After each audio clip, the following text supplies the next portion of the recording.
Starbucks workers are on an unfair labor practice strike because Starbucks has refused to come back and negotiate for our first contract. They have the full capacity to pay us right now for a multi-year union contract with 1 day worth of sales. Hey, Starbucks, you can't hide! We can see your greedy side! These are not demands of greed. These are demands for decency. These are workers who are simply being asked to be treated with the respect that they deserve. They're being asked that their labor be repaid in a manner that allows them to build a dignified life. What we're asking for is pretty simple and basic. We want enough hours to meet the benefits. Don't cross the picket line! $95.8 million. That's the compensation package that Starbucks CEO Brian Niccol earned for 4 months of work last year. Some of us have to choose whether or not we get groceries and medication for the next month. 400. That is how many labor law violations the NLRB has found that Starbucks has committed. We want enough staffing in our stores so we're not overworked. Staffing, pay, protections like safety in the workplace, but also like sexual harassment. They call us partners, that's lie. They just want their profits high. You guys do not give Starbucks any of your money. No money to Brian Niccol, please. He has had enough. Union power! Union power! Union power! No contract! No coffee! No contract! No coffee! No contract! No coffee! No contract! No coffee! A quick little, a diabolicalized news brief, if you will. The rare and infrequent news brief. Yeah, this is fun. Why don't you tell our friends about the mix-up we had this morning over text? Okay.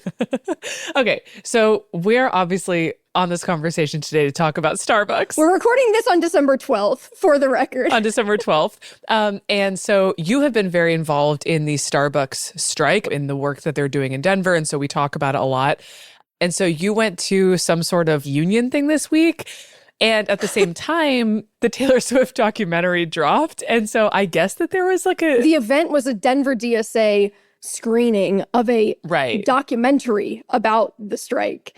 Right. And today, the Taylor Swift documentary came out. So Kara texted me this morning. At 6:13 a.m. my time, I get a text. I texted up saying, watching the doc and crying 2 minutes in. It's online and I have thoughts, good and bad, LOL. And I go, because we've been talking about the Starbucks documentary, I think she's talking about the documentary about the Star. And I was like, wait, I didn't realize it was like online. You found it? Like, oh God, what's the bad? Tell me the bad. And I was like, look, I'm not trying to be negative. There's a lot of good, but just enjoy it and we'll discuss later. And then we realized that I was talking about the Taylor Swift documentary and you were talking about Starbucks. I was like, wait, no, we're about to... I was like, what do you mean? I thought she was like going to come out to me as being like anti-union. Good and bad to I was unions. like, Caroline. We thought we would do a quick hit about the ongoing Starbucks strike.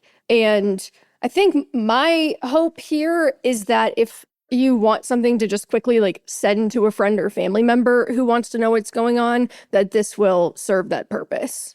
So we are having this conversation today because there is a pretty historic labor movement happening right now in the United States specific to Starbucks Workers United, which is the Starbucks union. So you may have seen workers striking at a local store, or you might not have. Maybe everything looks normal at your store, but you've heard about the strike, and so you're kind of confused about what is going on. Maybe you want to support. The other night, I went to a documentary screening of the documentary Partners, which actually a Diabolical Liar's friend made that documentary, which is really fun. So we are 1 degree of separation from the filmmaker. And after this documentary was about their unionizing effort and how they've pulled this off, I hosted a panel with 5 striking workers from Colorado stores. And so we are in a very pivotal moment for organized labor in the United States. This strike is very important, and I think it can have really far-reaching impacts. And the reason that we wanted to talk about it is because it is a rare opportunity for you to withhold your money as a consumer to contribute to something that might be a pretty substantial shift in the direction that this economy and labor power is going in this country. Yeah, I think that I really wanted to talk about this kind of like on the feed because I know how much you have educated me on it. And I believe very strongly in not encouraging any sort of like purity test with these types of conversations. I think boycotts can feel overwhelming. There are often many taking place at once, and there can often be like an element of shame applied, which often can be a strategy, which sometimes is useful, but like people will sometimes shame others into feeling bad about not participating in something that they don't even understand. So I just want to be very clear here. If you go to Starbucks every day, it's not too late to consider joining this strike. If you are like sipping a peppermint mocha while you listen to this, I don't feel any desire to shame anyone over that. I think the goal of this is to be like, this is what's happening right now. This is why it's actually a very important strike taking place with major implications for workers all over the country. And so however much you can participate, whether it's just understanding and supporting the workers at your store who are striking, or whether it's abstaining yourself, or whether it's like passing this episode along to someone who doesn't understand, all of that is useful. And this is just trying to contribute to the numbers and the support for a very important strike. Yeah, that's a really good way to put it. It's not about purity testing. It's about numbers. It's just a numbers game. Yeah. And even if you are somebody that like you live in a small town and like the only coffee you can buy in town is Starbucks and you get it every single day and you're like, I'm going to cut out half. Even that would be a big contribution. So I think that the reason that I get so excited about this particular movement and effort is that it is one of those rare opportunities in American capitalism where you actually can make a difference by not buying something.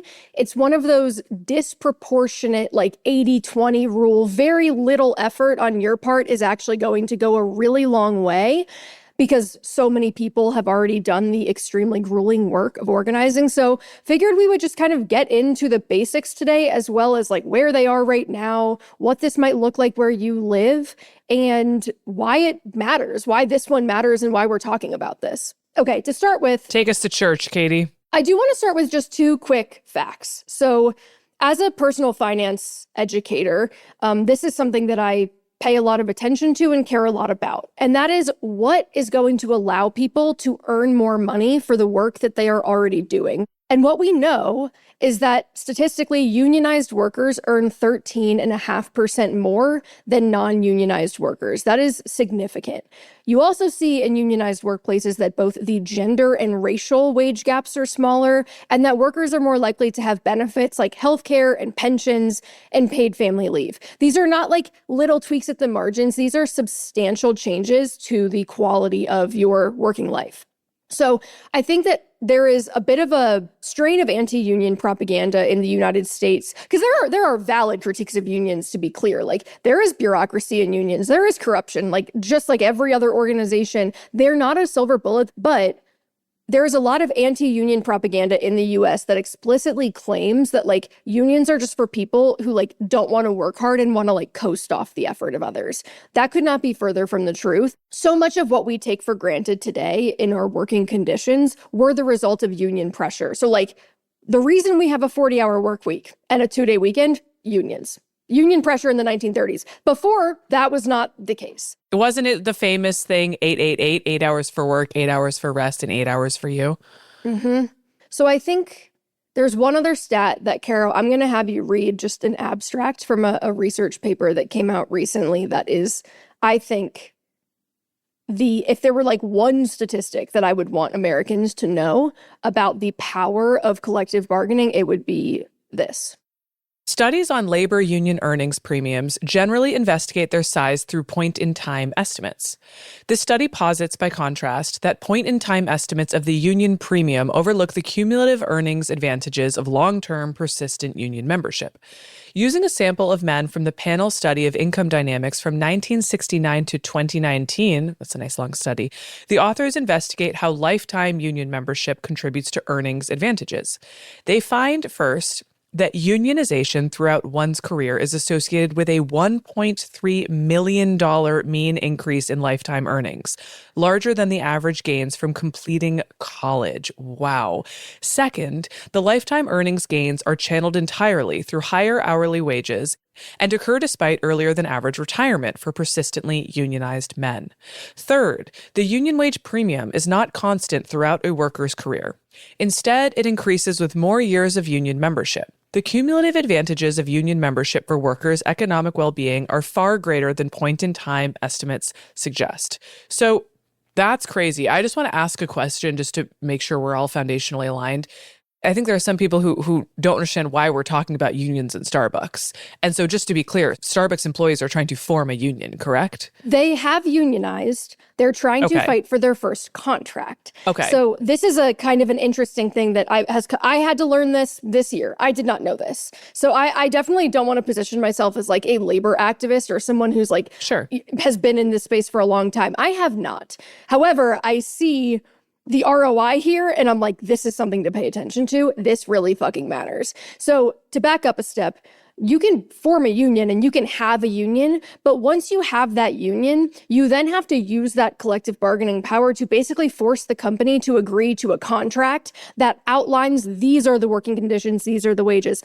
The reason that they're on strike right now is because despite unionizing 4 years ago and adding hundreds of stores since then, the company will not agree to the contract that they are asking for. So we'll get into the details of all of that. So that study is important to me because even during a time when the college wage premium was higher than it is now, when you gained even more from getting a college degree because fewer people had them, the financial benefit of being in a union was more significant than a college degree over time. And so when we talk about these like 13.5% wage difference stats, like that is understating the lifetime value here of like union density. So all that to say, if you want higher wages, if you want better working conditions, pay attention to the labor movement. It is a critical component of that fight. So, okay, let's do like a little bit of strike background and like background on this particular union. So Starbucks Workers United started in Buffalo in 2021, Buffalo, New York. It started with someone called a SALT. So a SALT is somebody who gets hired at a company specifically with the intent to organize its workers. Like you are going in because you want to unionize the company. And so the Starbucks employees are called partners. So ironic that they're called partners, right? And they're ignoring their effort to leverage their own value. And Starbucks is like, you're partners, but... It's the pizza party model. You see in the documentary that pretty immediately the highest levels of executives at Starbucks are like crashing out over this. That should be another signal to people. It's like if you have a store, if you have a company where you have like 10,000 locations in the United States and you have a dozen workers in 3 stores that are trying to unionize and you immediately start dispatching chief executives to those stores to like sit in them and watch the employees, you can learn pretty quickly here. Like they recognize how big of a deal this would be if this happened. So they start sending in these regional managers from all over the country. They send in some comms officer who like, they have her like sweeping the floors and cleaning the bathrooms in the store. They have all the regional managers wearing the headsets that the partners will wear. Like when you're working drive-thru, but you're also like working in the store and you need to be able to like communicate and take orders and like talk to one another. They have the managers that they've flown in from all over the country listening to these conversations at all times to hear what they're saying during their shift. So they're essentially spying. Right. And just right away, all of this mounts to this like intense pressure campaign. They're trying all sorts of tactics. They're trying intimidation. They're trying hiring sprees. So like when you are trying to unionize, you have to vote and you have to get enough people to vote yes on the union. So they're basically just like getting in a bunch of people to work in the stores. That way it dilutes the votes of the people who have already decided they want to organize. They start hosting these like listening sessions where they essentially plead with them not to unionize. Again, another Taylor Swift crossover moment. Oh my God, you're right. Fuck. So the CEO of Starbucks has the workers to his penthouse He's in like, Manhattan I baked you guys cookies. and plays them a 1989 vault track. So basically, like, they leak audio in this documentary from these listening sessions. And these corporate employees are like, we love you. Howard loves you. We like really love you. You know how much we love you. We can fix this. You don't need a union. Again, we're talking about like a dozen people at 3 locations in one city. I just have to say, the first time I ever heard about a union, like in any practical terms, was in the episode of The Office where the warehouse guys try to unionize. And Jan comes in and she's like, we saw what happened in Buffalo and no one wants things to happen the way they did in Buffalo. And she like corporate comes in and shuts down their unionizing. And then they look up and Jan, it's the Jan all over poster of her in a bikini that they printed. Anyways, go on. Okay, so the long story short. Sorry, did I make you lose your train of I kind of did. I started thinking about Jan in a bikini. Sorry. All right. But the long story short is like David versus Goliath, the Buffalo stores prevailed. They unionized. And pretty quickly, people from other locations all over the country start reaching out to them, being like, how did you do this? Like, we want to do this too. And the effort starts spreading very organically. So Starbucks tactics obviously intensify because if they responded that way to 3 stores, you can imagine how they're going to respond to dozens and then hundreds of stores. They start outright just closing stores where they catch wind of organizing action. They really intensify the propaganda campaign. And then all in all, if you like look from when that all started in 2021, it was almost 4 years ago to the day that they unionized the first stores, to now, Starbucks has broken the law 400 separate times, retaliating against workers. When you say broken the law, what do you mean? Can you give examples? You have a legal right to unionize. And so if a company fires you or shuts down your store or retaliates against you for trying to unionize, that's illegal.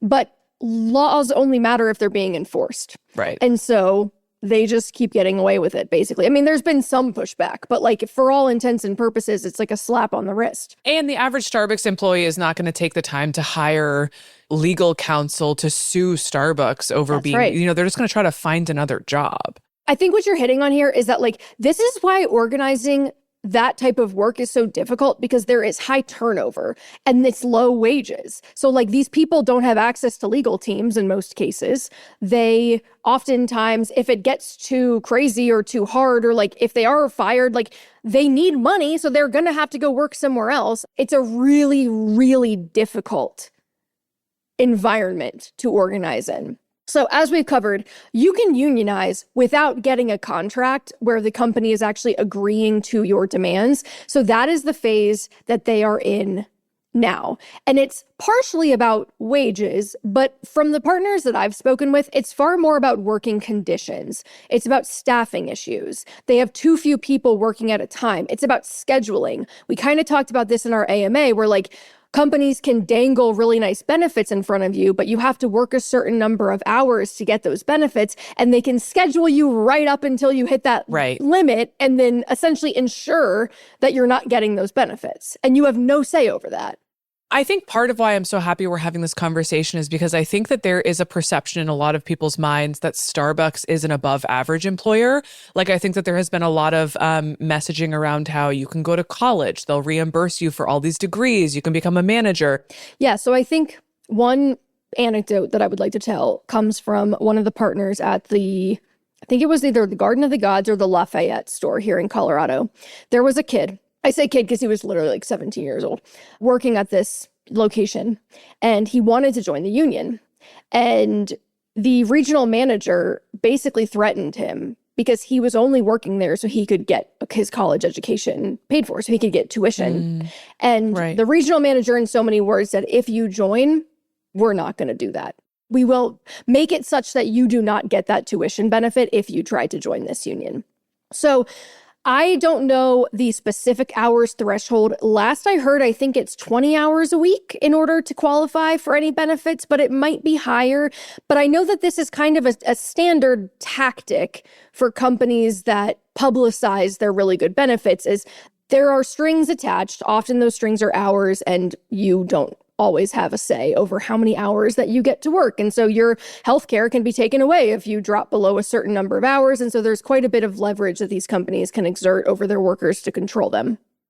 I will say I have never experienced, obviously, this specific environment, but I worked at a number of media companies where all of my shifts were set up such that I could never have like full-time employment next to it. It was like close to a full-time job, but it was always just up to the exact amount that would be necessary for them to basically give us health insurance and benefits.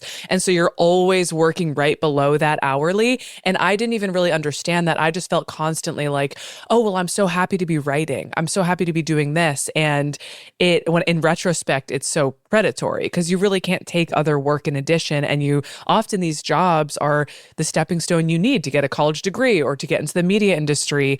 It's like unbelievably predatory. I'm glad that you said that because I think that what you're highlighting is that these tactics are not specific to the service industry. Yeah. Service workers are a humongous part of our economy, but like every corporation in some way or another will employ tactics like this in some area of their business. And white collar workers are not exempted from this shit either. So like, anytime any corporation is getting away with shady stuff like that, it's the opposite of rising tide lifts all boats. It drags everybody down.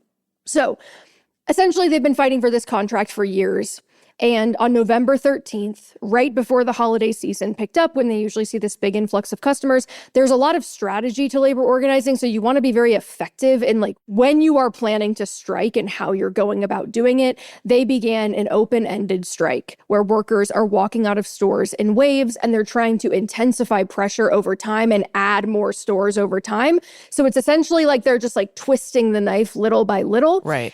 And trying to mount that pressure to get as much attention on it as possible and to make people kind of understand what is going on and to force the company back to the table to agree to their terms. So there are 10,000 Starbucks locations in the US, give or take.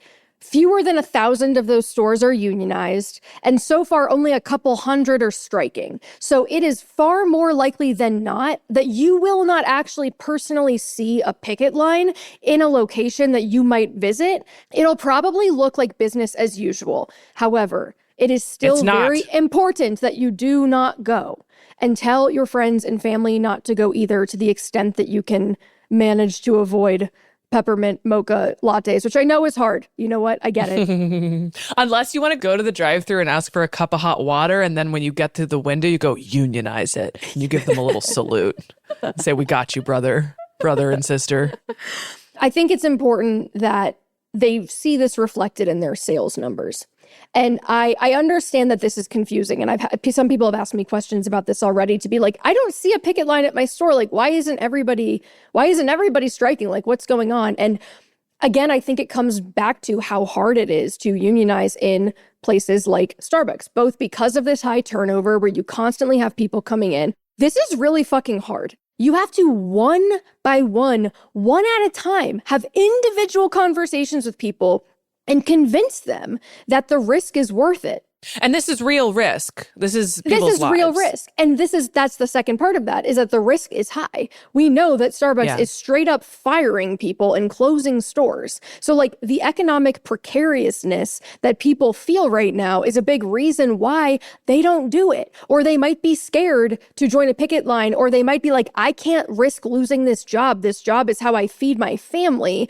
Right. It's a self-fulfilling prophecy. You don't fight for better wages or conditions because you cannot risk losing what you have already. So these few hundred stores are on strike, and this strike is indefinite, correct? It's going to go for as long as it takes. Okay, so this may extend past the holiday season. Number two, are there organizations or like funding endeavors to help people support those Starbucks workers who are not currently getting wages? And can we put those in the show notes?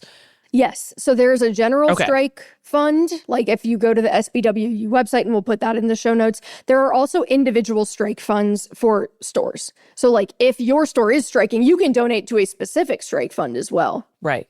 So these are two things that you can do. You can obviously not shop at Starbucks, not buy from Starbucks. And also, if you want to go the extra mile, you can also support these strikers directly, because they are basically unemployed right now. They are not receiving wages right now, and they are risking losing their jobs to be fighting for these better working conditions.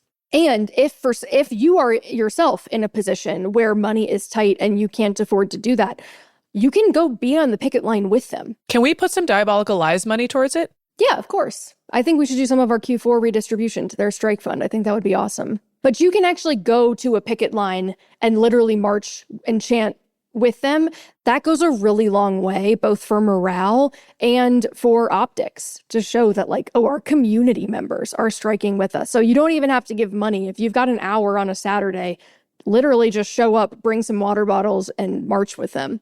So why does this one matter? More broadly, I think backing up a step, a lot of the stuff that we complain about in our economy is obviously downstream of the way that it is structured, but labor's share of GDP is a really big component of why life feels precarious. It's not only that, there are also there is insecurity in our employment schema in the United States. Like, you can be fired for any reason. They don't have to give you pensions. They don't have to give you healthcare. So we know that life is precarious, but labor share of GDP is a really big piece of this puzzle, which basically just means the amount of income that is being generated in this country, a smaller and smaller share has been going to workers pretty steadily for about 2 decades. Workers used to get about 68% of GDP, give or take. That was around 2000. Now it's in the high 50s. So we've really lost a lot of ground, and very little has been capable of disrupting this trend, partially because our political system is corrupt and you basically have capital capture of our legislature. But the labor movement revival that we are experiencing now, that I think you started to see a lot post Bernie 2016, is, to me, the absolute best example of how regular people can actually leverage just their sheer size, the fact that we outnumber those in the highest positions of corporate and political power, to force changes.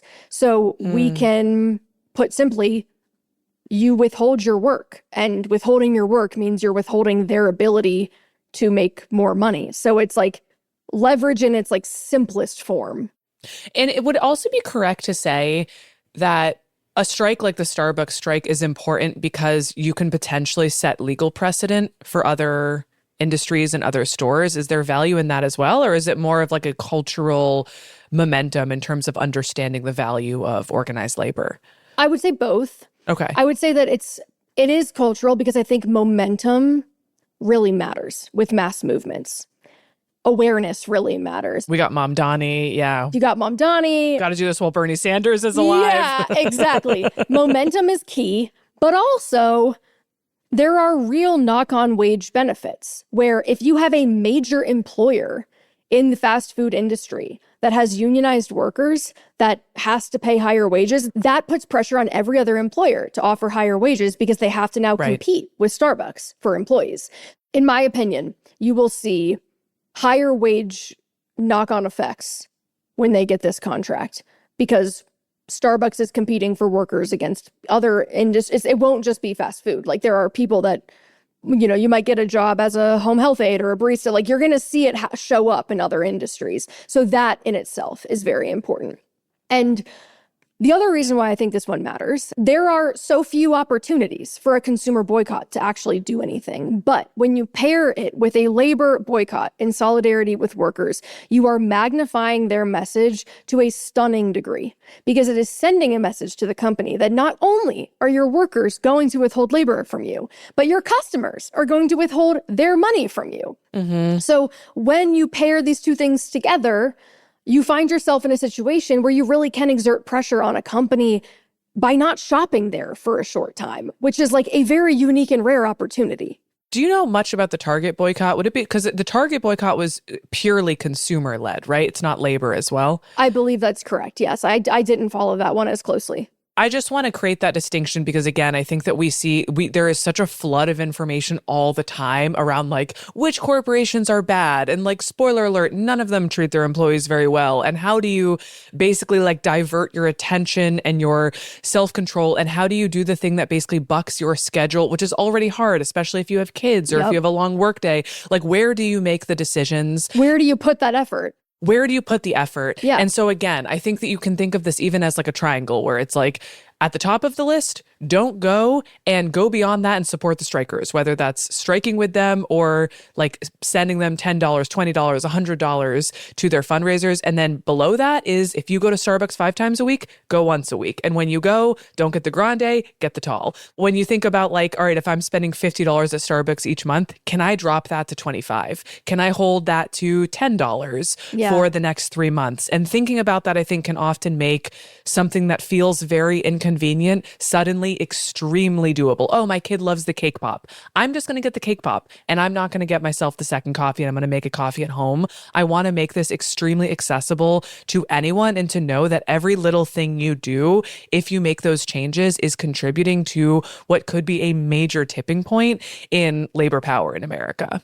I want to repeat what you said at the beginning. This isn't about purity testing yourself and doing it all or nothing. If for some reason you're like, listen, my kid is going to crash out if they don't get the cake pop, just spend less there.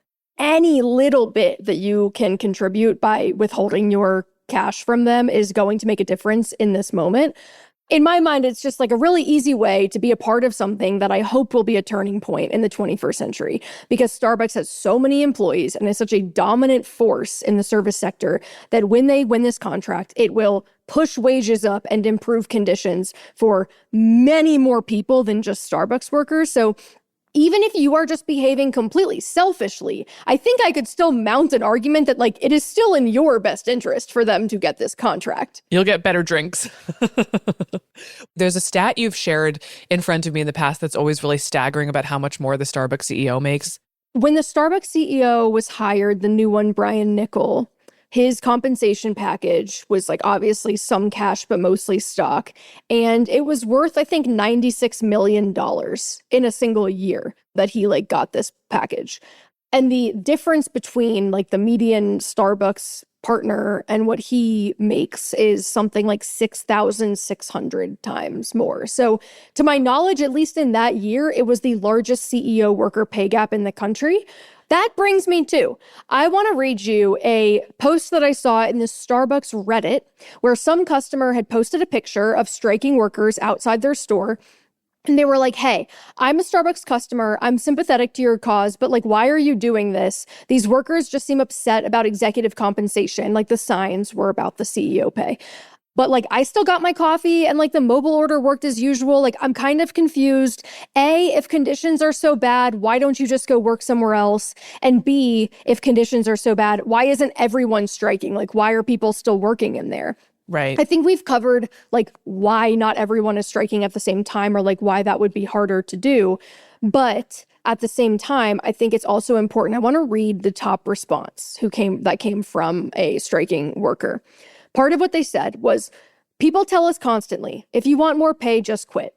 Well, if we quit, who is going to make your coffee? We are essential to people's daily lives. What if we all get fed up? No job, especially a billion-dollar company, should be paying their adult employees less than $40,000 a year, and that's barely getting by, or not even getting by in some areas. If you think otherwise, you need to reevaluate.